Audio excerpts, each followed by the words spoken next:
Review of Chennai love story. ఈ movie trailer cut చేయడానికి 3 months time తీసుకున్నారంటే అంతలా ఏముందరా ఒక లవ్ స్టోరీలో దాచడానికి అనుకున్నా కానీ సినిమా చూసాక నిజంగానే అది కష్టం అనిపించింది. సినిమాకి ప్లాట్ ట్విస్ట్ ఉంటుంది, కానీ దాన్ని రివీల్ చేయకుండా బాగానే కట్ చేశారు. ఇనీషియల్గా ఈ సినిమాని వైష్ణవి అండ్ ఆనంద్ దేవరకొండ చెయ్యాలి, కానీ ఇంత పర్ఫార్మెన్స్ బేస్డ్ స్టోరీని వాళ్ళు హ్యాండిల్ చేయాలని ఆలోచించి లీడ్ యాక్టర్స్ని మార్చేసినట్టున్నారు. సినిమా కంప్లీట్గా యాక్టింగ్ మీద డిపెండ్ అవుద్ది. ఒక రకంగా చెప్పాలంటే క్యారెక్టర్స్ డ్రివెన్ స్టోరీ అనొచ్చు. కమింగ్ టు ది పాయింట్, తన కెరీర్లో రైటింగ్ పరంగా ఫ్లాప్ లేని సాయి రాజేష్ గారు స్టోరీ అండ్ స్క్రీన్ ప్లే ఇచ్చిన ఈ మూవీ మీద స్టార్టింగ్లో హోప్ ఉంది నాకు. కానీ ఒక లవ్ స్టోరీకి 3 hours రన్ టైం చూసేసరికి హాల్లో కూర్చోబెట్టి తలంటేస్తారని భయం కూడా వేసింది. అలా భయంగానే మూవీకి వెళ్ళాను, ప్రీమియర్ షో చూశాను. మరి ఎలా అనిపించిందంటే it's a very well try movie. వాళ్ళ జెన్యూన్ అటెంప్ట్కి, సిన్సియర్ రైటింగ్కి మెచ్చుకోవాలి.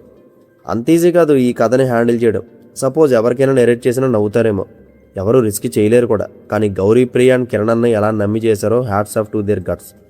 ఎందుకు ఇలా అన్నా అంటే ఈ మూవీ ఇంటర్వెల్లో వచ్చే ఒక ట్విస్ట్కి షాక్ వాల్యూ తగలడంతో పాటు సెకండ్ హాఫ్ ఎలా తీసుకెళ్తారో అనిపించింది.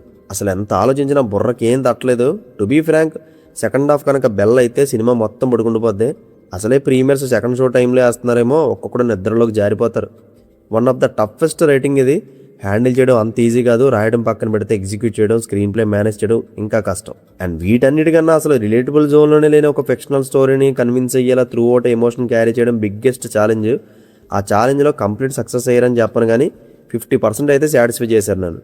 Mainly first half Steven Shankar, అదే కిరణ్ క్యారెక్టర్లో ఉండే ఇన్నోసెన్స్ని, గౌరీ ప్రియ లవ్ ఫెయిల్యూర్ ఫేజ్ని, ఈ 2 డిఫరెంట్ పార్ట్స్ని కలుపుతూ ఒక మంచి లవ్ స్టోరీని, ఫన్నీ 1-2 బ్యూటిఫుల్ మూమెంట్స్తో మొత్తానికి బోర్ కొట్టకుండా తీసుకెళ్ళిపోయారు.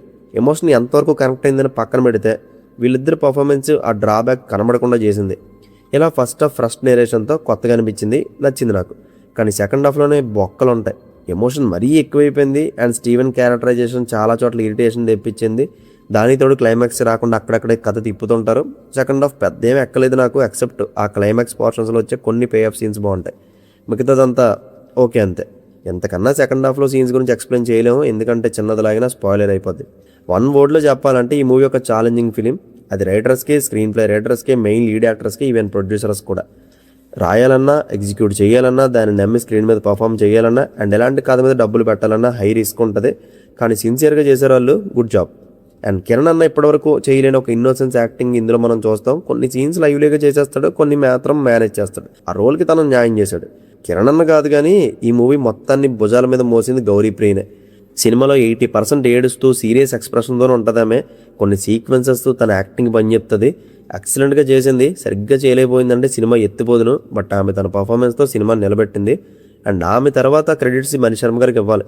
బ్యూటిఫుల్ మ్యూజిక్, నిజంగా సాంగ్స్ కానీ బ్యాక్గ్రౌండ్ స్కోర్ కానీ కరెక్ట్ ప్లేస్మెంట్లో వస్తుంటాయి. మణిశర్మ గారు మ్యాజిక్ డెఫినెట్గా ఫీల్ అవుతారు మీరు.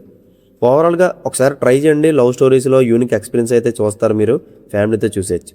దీనికి నేను ఇస్తున్న rating 2.5 out of 5. See you in the next video. Take care friends. Thank you. Tata.